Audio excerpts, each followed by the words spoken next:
আসসালামু আলাইকুম রহমতুল্লাহ, কেমন আছেন সবাই? আপনারা দেখেছেন আমি কাজ শিখতেছি একটা গ্যারেজে, গাড়ির কাজ। তো আগের সপ্তাহে যারা ভিডিওগুলো দেখেছেন, পরের সপ্তাহে দেখছেন আমি কাজ করতে গিয়ে হাতের কি অবস্থা হয়েছে দেখতে পারেন।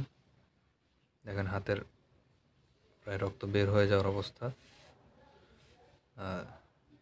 আসলে কষ্ট যে করতে হবে জীবনে, বড় হতে হলে কষ্ট ছাড়া কোনো উপায় নেই।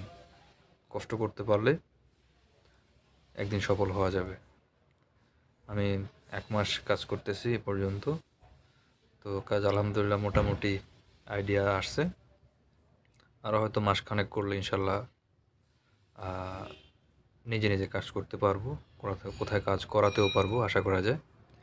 অর্থাৎ যে কাজগুলো মানুষ 1 বছর 2 বছর শ্রম দিয়ে করতে হয়, আমি আমার পরিশ্রম দিয়ে চেষ্টা করতেছি 2 মাসের মাথায় কাজটা নিজের আয়ত্ত আনার জন্য, যার জন্য কষ্ট বেশি হচ্ছে। তো সর্বোপরি কথা হলো যে লেগে থাকতে হবে, যে কোনো একটা কাজের ইচ্ছা থাকতে হবে, আগ্রহ প্রকাশ করতে হবে। দেখুন, আমি এভাবে গাড়িতে চানপাড়া করি, এটা করতে অনেক কষ্ট হয়। তারপর আমার কাজটা শেখার জন্য এইভাবে কাজ করতে হচ্ছে আমার।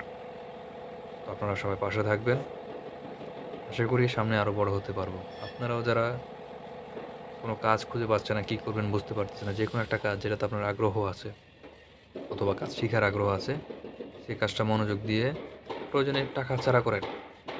আমি 1 মাস ফ্রি কাজ করেছি, এখন এক জায়গায় কাজ করতেছি যেখানে টাকার কথা হয়নি, তবে হয়তো কিছু খানা খরচ হাদিয়া টাদিয়া দিবে আমাকে, কিন্তু বেতন ছাড়া।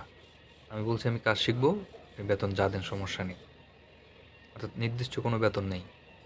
তো কাজ শিখতে হলে সময় দিতে হবে, পরিশ্রম দিতে হবে, এবং কি ফ্রিতেও কাজ করতে হবে। এটা মাথায় রেখে কাজ শুরু করবেন, ইনশাল্লাহ একদিন সফল হবেন। তো ভালো থাকবেন সবাই। আসসালামু আলাইকুম রহমতুল্লাহি বারাকাতুহু।